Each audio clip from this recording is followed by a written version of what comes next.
Welcome to Jas simple cooking. இன்றைக்கி நாம் பச்சை பயிர் குழம்பு எப்படி செய்கிறதுன்னு பார்க்கலாம். இது பண்ணுறதுக்காக நான் இங்கே ஒரு கப் அளவுக்கு பச்சை பயிர் எடுத்திருக்கேன். இப்போ இது கடாய்க்கு மாற்றிட்டு நல்லா வறுத்தெடுத்துடலாம். ஃப்ளேமை லோ டு மீடியம் வச்சு இது கொஞ்சம் நிறம் மாற வரைக்கும் நல்லா வறுக்கணும். பாருங்கள், இப்போ இது நல்லா வறுபட்டுடுச்சு. இந்த அளவுக்கு கலர் சேஞ்ச் ஆகிற வரைக்கும் நீங்கள் வறுக்கணும். இப்போ நாம் ஸ்டவ்வை ஆஃப் பண்ணிவிட்டு இது நல்லா ஆற வச்சிடலாம்.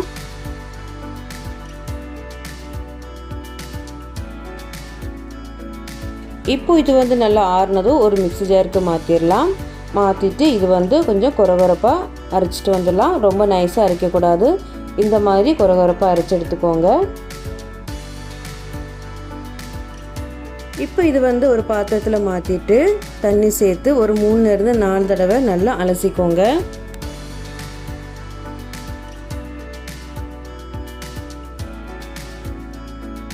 இப்போ நான் இது நல்லா அலசி எடுத்துட்டேன். இப்போ நாம் இது ஒரு குக்கருக்கு மாற்றிடலாம்.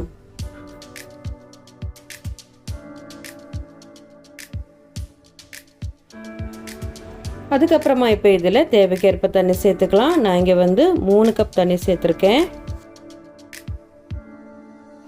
அதுக்கப்புறமா இதில் 2 பச்சை மிளகாய் லைட்டாக கீரி சேர்த்துக்கோங்க. கூடவே 4 சின்ன வெங்காயம், அதுக்கப்புறமா 1/4 டீஸ்பூன் மஞ்சள் தூள் சேர்த்துட்டு இப்போ இதில் தேவைக்கேற்ப உப்பு சேர்த்துக்கோங்க. இப்போ இது நல்லா கலந்து விட்டுக்கலாம். அதுக்கப்புறமா மூடி போட்டு வெயிட் போட்டுக்கலாம். அதுக்கப்புறமா ஸ்டவ் ஆன் பண்ணி ஸ்டவ் மேலே வச்சுட்டு மீடியம் ஃப்ளேமில் ஒரு விசில் வர வரைக்கும் வெயிட் பண்ணலாம்.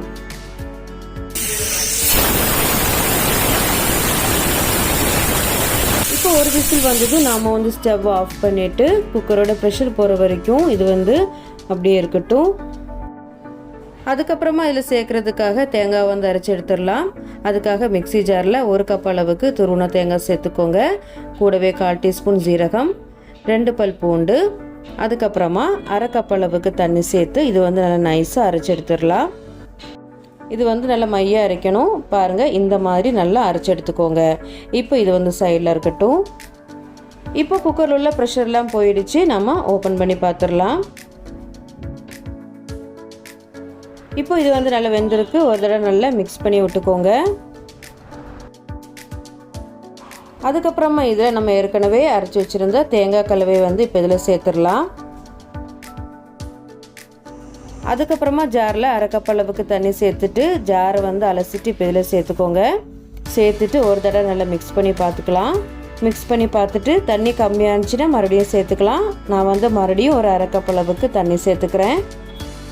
சேர்த்துட்டு நல்லா மிக்ஸ் பண்ணி விட்டுட்டு நம்ம ஸ்டவ்வை ஆன் பண்ணிடலாம். அதுக்கப்புறமா இப்போ இதில் உப்பு செக் பண்ணி பார்த்துக்கோங்க. கம்மியாச்சுன்னா சேர்த்துக்கோங்க. நான் கொஞ்சம் உப்பு சேர்த்துக்கிறேன். சேர்த்துட்டு நல்லா மிக்ஸ் பண்ணி விட்டுட்டு லோ டு மீடியம் வச்சு நாம் இது ஒரு 3-4 நிமிஷம் நல்லா கொதிக்க வச்சிடலாம். இப்போ குழம்பு இந்த அளவுக்கு கெட்டியாக வந்ததும் ஒரு தடவை நல்லா மிக்ஸ் பண்ணி விட்டுட்டு இப்போ இதில் 1 டேபிள் ஸ்பூன் அளவுக்கு தேங்காய் எண்ணெய் சேர்த்துக்கோங்க. சேர்த்துட்டு நல்லா மிக்ஸ் பண்ணி விட்டுட்டு நாம் இப்போ இதை சைடில் எடுத்து வச்சுட்டு குழம்பு தாளிச்சிடலாம். அதுக்காக நான் இங்கே ஒரு கடாயை எடுத்து வச்சுருக்கேன். இப்போ இதில் 4 டேபிள் ஸ்பூன் அளவுக்கு தேங்காய் எண்ணெய் சேர்த்துக்கோங்க.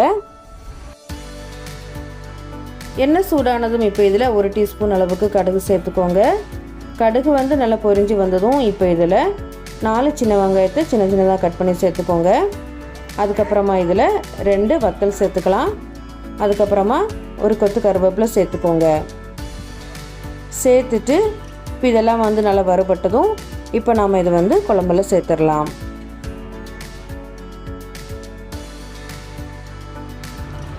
சேர்த்துட்டு இப்போ இது கலந்து விட்டுட்டு நாம் இது ஒரு 2 நிமிஷத்துக்கு மூடி வச்சிடலாம். பாருங்கள், குழம்பு நல்லா கெட்டியாக வந்திருக்கு. கேரளாவில் ஓணம் பண்டிகைக்கு சத்யாவில் இந்த குழம்பு கண்டிப்பாக இருக்கும். பாருங்கள், இந்த அளவுக்கு இது கெட்டியாக இருக்கணும். அவ்வளோதான், நான் பச்சை பயிர் குழம்பு ரொம்ப சூப்பராக ரெடி ஆகிடுச்சு. டேஸ்ட்டு ரொம்ப சூப்பராக இருக்கும். நீங்களும் வீட்டில் செஞ்சு பாருங்கள். இந்த வீடியோ உங்களுக்கு பிடிச்சிருந்துச்சின்னா லைக் பண்ணுங்கள், ஷேர் பண்ணுங்கள். மறக்காமல் ஜாஸ் சிம்பிள் குக்கிங் சேனலுக்கு சப்ஸ்கிரைப் பண்ணுங்கள். தேங்க்ஸ் ஃபார் வாட்சிங்.